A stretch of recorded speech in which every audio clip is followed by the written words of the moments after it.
Assalamualaikum semuanya. Halo, apa kabar? Pasti baik-baik aja kan? Nah, kali ini kelompok 7 akan membahas tentang pohon filogenetik, di mana pembahasan ini akan mengacu pada dua jurnal internasional. Sebelum kita mulai, enaknya kita kenalan dulu nih sama kelompok 7. Nah, kelompok 7 terdiri dari Anastasia Febiola Christian, Lia Eka Khairunisa, Verina Dwi Anggraini, Nanda Diah Ayu Prasasti, dan Syafitri Paramita. Pohon filogenetik itu apa sih? Nah, pohon filogenetik adalah pohon yang menginformasikan kemiripan dan perbedaan suatu organisme berdasarkan fisik dan karakteristik genetiknya. Pohon filogenetik dapat direpresentasikan menjadi dua jenis, yaitu pohon yang berakar atau rooted tree dan pohon yang tidak berakar atau unrooted tree. Nah, pohon yang berakar memberi arah pohon dengan simpul unik yang disebut simpul akar, sedangkan pohon yang tidak berakar memberikan hubungan simpul daun tanpa akar nenek moyangnya. Kita mulai untuk pembahasan jurnal yang pertama ya. Jurnal pertama ini berjudul Meningoencephalitis in Farm Monosex Nile Tilapia or Oreochromis niloticus L caused by Streptococcus agalactiae. Tujuan dari jurnal yang pertama ini adalah untuk mengisolasi dan karakterisasi fenotip strain bakteri patogen dari budidaya ikan tilapia atau Oreochromis niloticus L yang mengalami kematian sedang hingga parah di Bengal Barat, India. Metode penelitian yang digunakan dalam jurnal ini meliputi isolasi yang menggunakan 5 bakteri gram positif dan katalase strain Diplococcus negatif yang diisolasi menggunakan genomic kit isolasi DNA. Kemudian untuk amplifikasi digunakan subunit kecil 16 sRNA ribosom yang diamplifikasi dengan Eppendorf Master Cycler Pro 5 yang menggunakan primer sebagai berikut. Kemudian ada sequencing. Sequencing ini menggunakan program Multiple Sequence Comparison by Log Expectation atau MUSCLE. Kemudian untuk pohon filogenetika sendiri menggunakan perangkat lunak Mega6 dengan metode neighbor joining dan model Kimura 2 parameter dengan bootstrap 1000. Hasil dari pohon filogenetik yang terdapat di jurnal menunjukkan bahwa Streptococcus agalactiae memiliki kesamaan sebesar 98-99% dengan spesies serupa lainnya, kemudian 86-91% dengan bakteri asam laktat, dan 78-81% dengan bakteri asam non-laktat. Analisis filogenetik strain Streptococcus agalactiae membentuk kelompok monofiletik dengan dukungan node tinggi. Streptococcus agalactiae strain TOOT bergerombol bersama strain lain yang diisolasi dari ikan tilapia dan membentuk cabang secara terpisah dengan node sebesar 88%. Sisa strain membentuk clade terpisah yang mengidentifikasikan bahwa strain TKT1, TKT2, TBT1, TOOT, dan TIOT1 sebagai Streptococcus agalactiae.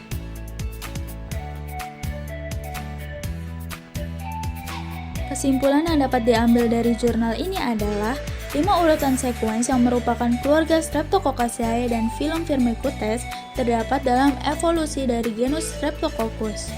Dan sequence gen 16 sRNA dari bakteri ini berhubungan erat dengan Streptococcus agalactiae. Sekarang kita akan masuk ke langkah-langkah pembuatan pohon filogenetika. Untuk langkah pembuatan pohon filogenetika, terlebih dahulu kita harus mencari sequence dari accession number yang tertera di jurnal. Di jurnal ini terdapat 30 accession number yang harus kita cari sequence-nya. Cara untuk mencari sequence-nya, kita harus mencari di website NCBI. Yuk, disimak penjelasannya. Pertama, kita buka Google. Kemudian kita tuliskan NCBI. Kita search. Pilih yang pertama.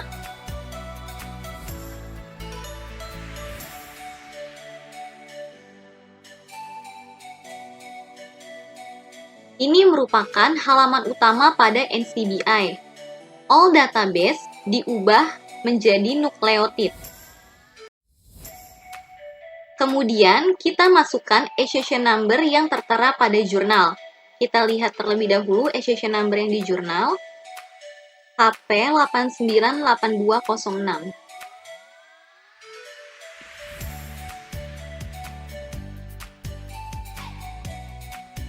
Kemudian kita search.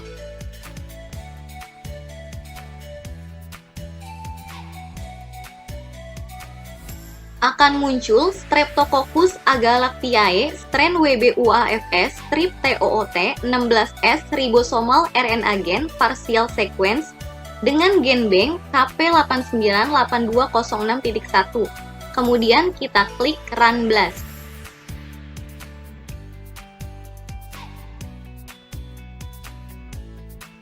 Pada halaman ini tidak usah ada data yang diubah. Kita langsung ke bawah, kemudian klik yang Show Result in a New Windows, kemudian langsung di blast.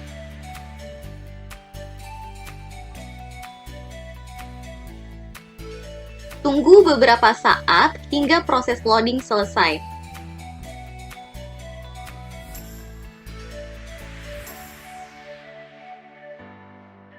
Pada kolom description, pilih sequence untuk dianalisis.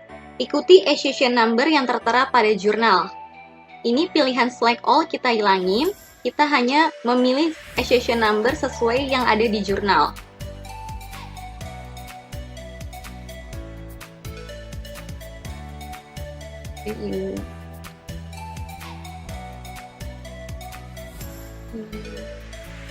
Ini dan yang ini. Kemudian, klik download, pilih yang FASTA Complete Sequence.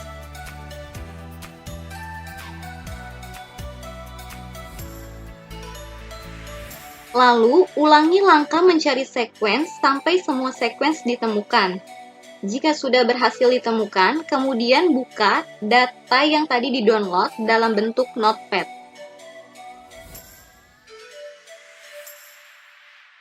Ini merupakan data yang tadi sudah di-download. Setelah ini, kita akan melakukan rename nama. Ini merupakan notepad yang berisi 30 sequence yang tadi selesai di-download. Kemudian, akan dilakukan rename pada 30 sequence ini. Gunakan format yang sama, yaitu accession number, spasi name of species atau organisme, spasi strain, spasi host, dan spasi country. Untuk cara merename-nya yaitu buka kembali NCBI. Pada accession number yang dipilih, misalnya pada nomor 1, pada kolom accession number, klik kanan. Kemudian pilih yang Open Link in a New tab. Kemudian kita lihat, pada accession number yang pertama, KP898206.1, didapatkan hostnya itu Oreochromis niloticus. Ini hostnya. Kemudian kita copy pada notepad yang tadi.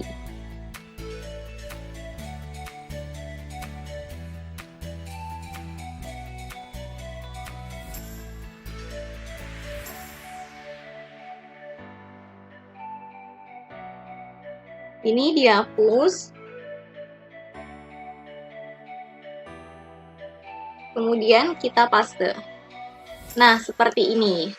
Nomor 1 ini kita sudah berhasil melakukan rename. Untuk nomor 2 sampai 30 ke bawah, lakukan hal yang sama hingga proses rename selesai. Ini merupakan sequence yang sudah berhasil di rename. Yang pertama, KP898206.1 Streptococcus agalactiae strain WBUAFS strip TOOT Oreochromis niloticus.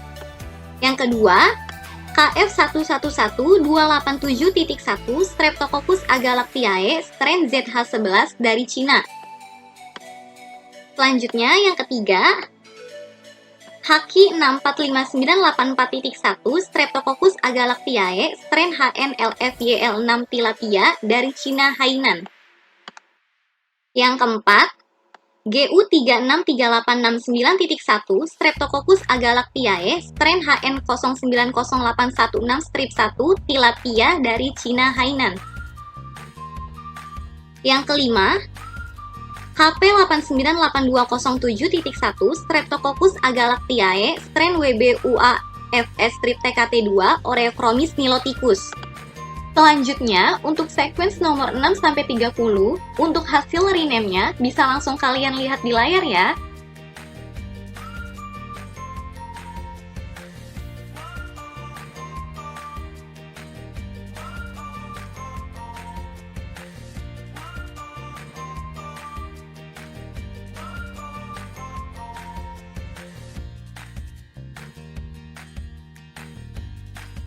Jika semua sudah berhasil di-rename, langkah selanjutnya yaitu menyimpan file ini. Dengan klik File, kemudian pilih Save As, kemudian diberi nama. Di sini saya memberi nama Rename Streptococcus Fix. Jika sudah selesai, lalu diklik Save. Nah, ini merupakan proses rename sudah selesai. Untuk langkah selanjutnya, yaitu kita masuk ke aplikasi Mega. Aplikasi Mega yang digunakan, Mega 10. Langkah pertama, yaitu buka aplikasi Mega 10. Ini merupakan tampilan awal dari aplikasi Mega 10. Kita pilih Align, pilih Edit or Build Alignment. Pada opsi Alignment Editor, pilih Create New Alignment. Kemudian klik OK. Pada opsi Data Type for Alignment, pilih DNA. Pada tampilan ini, kita akan memasukkan notepad yang berisi sequence yang sudah berhasil di-rename. Kemudian klik Edit, pilih Insert Sequence from File. Di sini kita mencari notepad yang sudah berhasil di-rename. Tadi saya menaruhnya di download.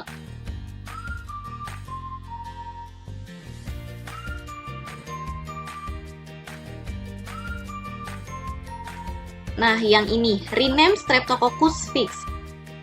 Kemudian klik Open. Maka akan muncul tampilan seperti ini. Basa nitrogen memiliki warna yang berbeda-beda. Untuk basa nitrogen adenin berwarna hijau, basa nitrogen guanin berwarna ungu, basa nitrogen sitosin berwarna biru, dan basa nitrogen timin berwarna merah. Langkah selanjutnya yaitu kita akan melakukan delete pada sequence yang tidak digunakan. Pada tampilan ini, sequence yang tidak digunakan yaitu ada di pada nomor 31, yaitu sequence 1. Caranya, klik sequence 1, kemudian klik kanan, kita pilih delete. Selanjutnya yaitu blok seluruh basa nitrogen atau Ctrl A pada keyboard. Lalu, pilih alignment, klik align by muscle. Ini sesuai dengan jurnal yang kelompok kami gunakan. Pada jendela Muscle Alignment Option, cluster method kita ganti dengan neighbor joining. Atas dan bawah dua-duanya kita ganti. Ini sesuai dengan jurnal yang kelompok kami gunakan. Kemudian klik OK. Tunggu hingga proses alignment selesai.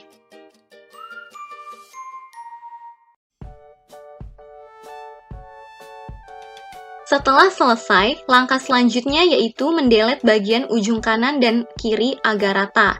Cara untuk mendelete bagian ujung kanan yaitu tarik kursor hingga mencapai kotak terakhir ujung kanan yang tidak ada bintangnya, yaitu pada bagian yang rata. Seperti ini merupakan bagian terakhir ujung kanan yang tidak ada bintangnya. Kemudian kita klik bagian atasnya, lalu kursor kembali ditarik sampai ke ujung kanan. Jika sudah mentok seperti ini, tekan Shift pada keyboard, lalu pada bagian ujung atas kotak kanan kita klik, sampai terblok seperti ini, lalu kita klik Delete. Ini merupakan hasil delete pada bagian ujung kanan. Lakukan hal yang sama untuk mendelete bagian ujung kiri. Kita tarik kursor sampai mencapai ujung kiri yang tidak ada bintangnya. Seperti ini merupakan kotak terakhir ujung kiri yang tidak ada bintangnya. Lalu kita klik bagian atasnya, kemudian tarik kursor sampai ke bagian ujung kiri, sampai mentok. Setelah itu, tekan Shift pada keyboard, lalu kita klik bagian atas ujung kiri. Sampai terblok seperti ini, lalu kita klik Delete. Ini merupakan bagian ujung kanan dan ujung kiri yang telah selesai di-delete. Selanjutnya, kita save data ini dalam format Mega. Hal ini dilakukan untuk menyimpan data dalam bentuk Mega yang nantinya akan digunakan dalam pembuatan phylogenetic tree. Cara menyimpannya yaitu klik menu data, pilih export alignment dalam bentuk Mega format. Lalu kita beri nama file ini. Di sini saya memberi nama jurnal 1 Streptococcus. Kemudian kita klik save. Input title of the data bisa dilewati, kita klik OK. Kita klik Yes. Proses penyimpanan data dalam bentuk Mega format telah selesai. Kemudian langkah selanjutnya adalah pembuatan pohon filogeni pada aplikasi Mega. Langkah pertama adalah mengklik menu filogeni, kemudian kita klik Construct Test Neighbor Joining Tree sesuai dengan jurnal yang telah kita pakai sebelumnya. Kemudian kita klik file yang sudah kita simpan dalam format Mega, kemudian klik Open. Lalu akan muncul dialog box seperti ini. Kita ganti Test of Phylogeny menjadi Bootstrap Method. Kemudian replikasinya menjadi 1000. Untuk model atau metode tetap Kimura 2 parameter model, lalu klik OK. Kemudian kita tunggu sampai prosesnya 1000/1000. Lalu akan muncul pohon filogeni seperti ini. Terlihat accession number, organisme, dan host juga negaranya. Ini adalah original tree, lalu kita klik Bootstrap Consensus Tree.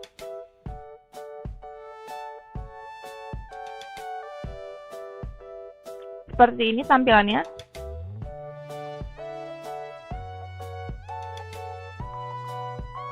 Kemudian jika kita ingin menyimpan filenya, kita klik Image, lalu kita save as PDF file, lalu kita klik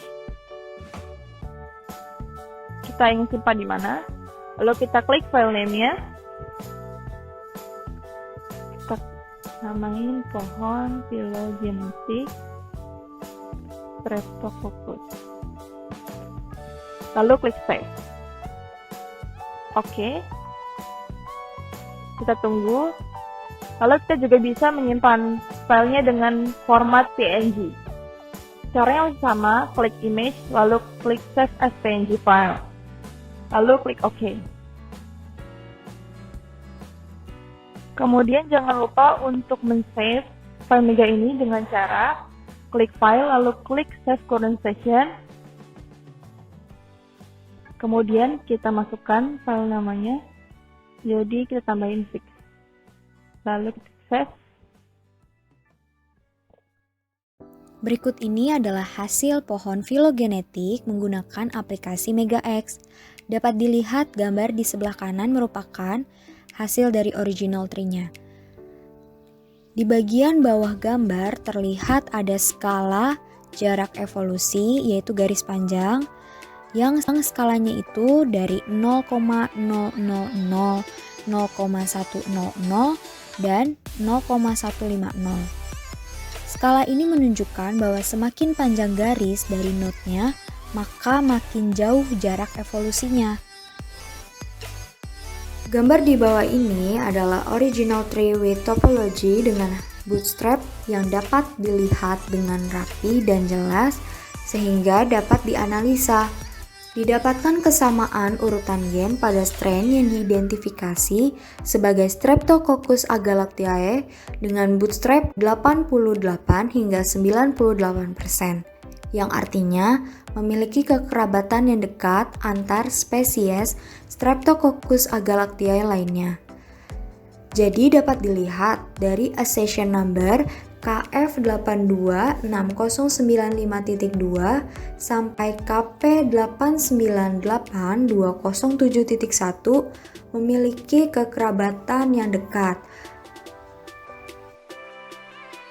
Streptococcus agalactiae strain TKT1, TBT2, T10T1 memiliki hubungan kekerabatan yang dekat dengan Streptococcus agalactiae strain TSG002 yang ditemukan pada Trachinotus ovatus dengan memiliki nilai bootstrap sebesar 88-90%. Sedangkan untuk Streptococcus agalactiae strain TOOT memiliki hubungan kekerabatan dengan Streptococcus agalactiae strain ZH11 dengan nilai bootstrap 94%.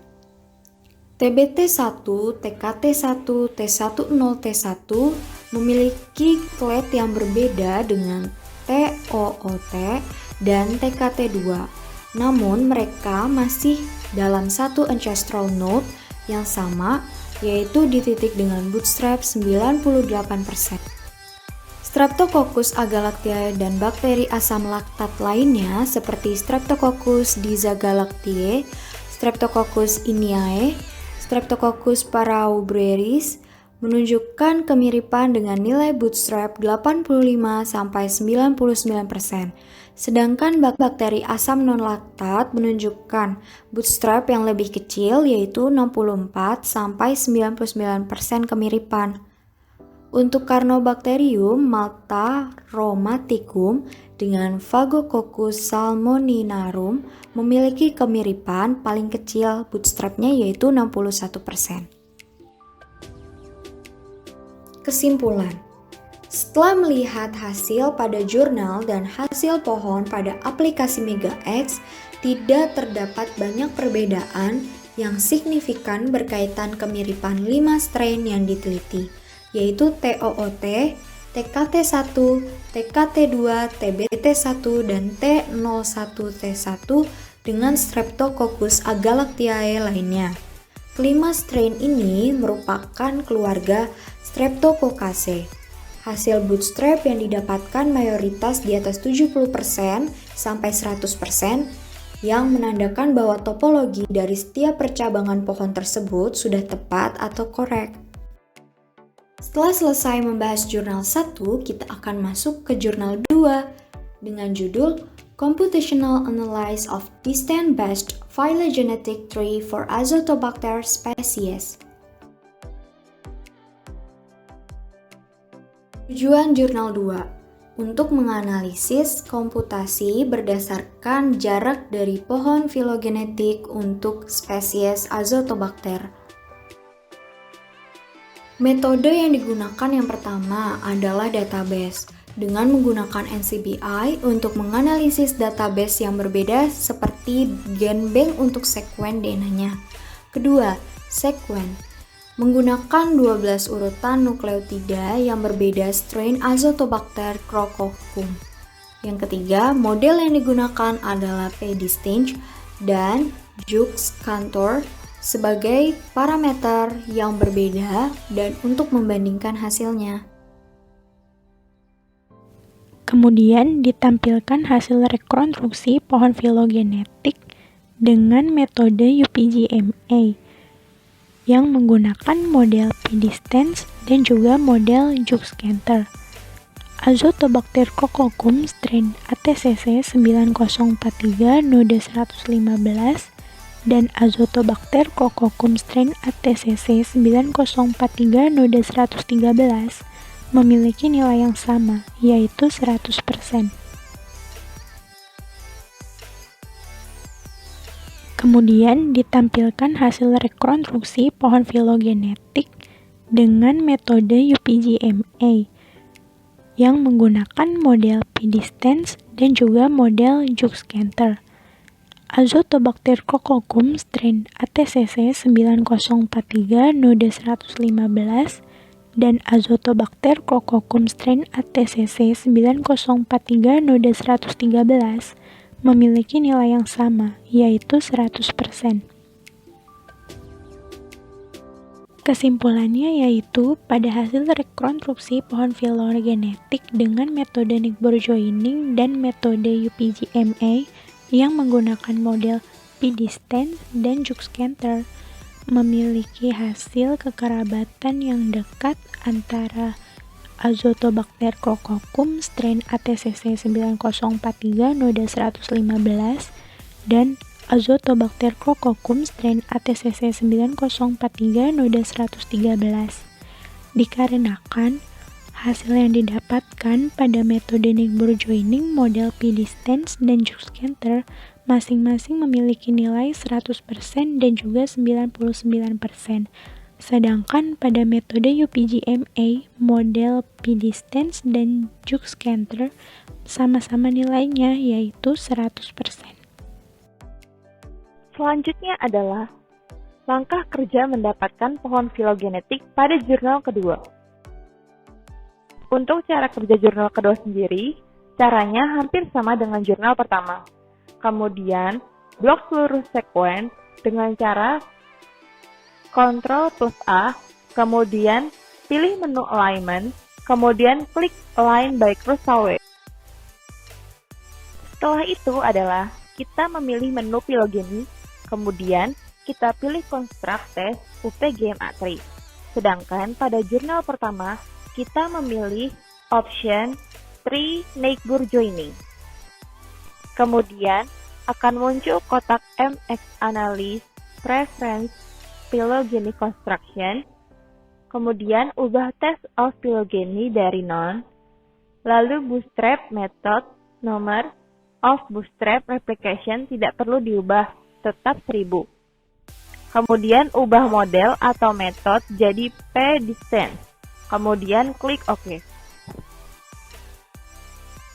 Selanjutnya akan muncul proses seperti di bawah ini. Yang kita lakukan hanyalah harus menunggu hingga proses bootstrap mencapai 1000. Kemudian hasilnya akan keluar.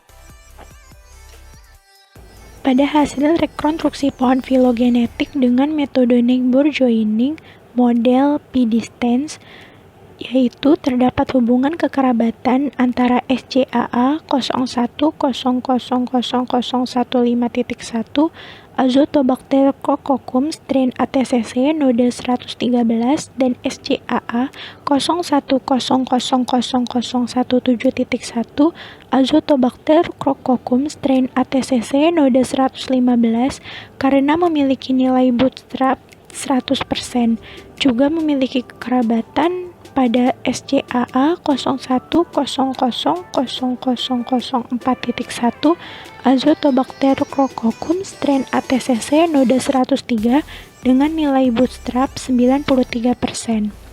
Sedangkan untuk SCAA 01000013.1 Azotobacter crococum strain ATCC noda 111 memiliki hubungan kekerabatan atau kemiripan yang kecil yaitu 29% dengan Azotobacter crococum strain ATCC noda 114 dan 104. Jarak evolusinya juga jauh dengan noda 115, noda 113, dan noda 103. Pada hasil rekonstruksi pohon filogenetik yang kami kerjakan dengan metode UPGMA model p-distance, hasil yang didapatkan yaitu NZ SCAA 01000012.1 Azotobacter crococum strain ATCC 9043 noda 110 dan SCAA 01000013.1 Azotobacter crococum strain ATCC 9043 noda 111 merupakan outgroup dari pohon ini. Lalu terdapat hubungan kekerabatan antara SCAA 01000015.1 Azotobacter crococum strain ATCC 9043 node 113 dan SCAA 01000017.1 Azotobacter crococum strain ATCC 9043 node 115 karena memiliki nilai bootstrap 100%, juga memiliki kekerabatan pada SCAA 01000004.1 Azotobacter crococum strain ATCC 9043 node 103 dengan nilai bootstrap 69%. Sedangkan untuk SCAA 01000014.1 Azotobacter crococum strain ATCC 9043 node 112 memiliki hubungan kekerabatan atau kemiripan yang kecil, yaitu 55% dengan NZ SCAA 01000019.1 Azotobacter crococum strain ATCC 9043 node 117. Jarak evolusinya juga jauh dengan node 115, node 113, dan juga node 103.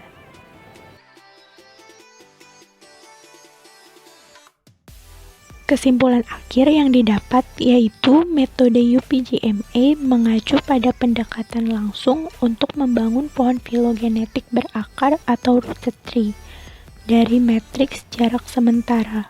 Sedangkan metode Nigbur joining mengacu pada pendekatan baru untuk membangun pohon filogenetik yang tidak memiliki akar atau unrooted tree. Berikut ini disebutkan persamaan serta perbedaan antara hasil rekonstruksi pohon filogenetik pada jurnal dan software MegaX atau Mega 10 yang kami kerjakan. Persamaannya yaitu hasil rekonstruksi pohon filogenetik pada software dengan jurnal tidak ada perbedaan hubungan kekerabatan antara SCAA 01000015.1 Azotobacter crococum strain ATCC 9043 node 113 dan SCAA 01000017.1 Azotobacter crococum strain ATCC 9043 node 115 yang sama-sama memiliki kekerabatan dekat yaitu 100%. Perbedaannya yaitu ada perbedaan pada cabang-cabang pohon filogenetik yang terbentuk. Nilai bootstrap yang didapatkan pada software juga hampir mirip dengan hasil nilai bootstrap yang ada pada jurnal. Pembahasan dari kelompok kami cukup sekian. Jika ada yang ingin bertanya ataupun memberikan saran, silakan tulis di kolom komentar ya. Terima kasih atas perhatiannya, dan maaf jika ada perkataan yang kurang berkenan. Wassalamualaikum warahmatullahi wabarakatuh.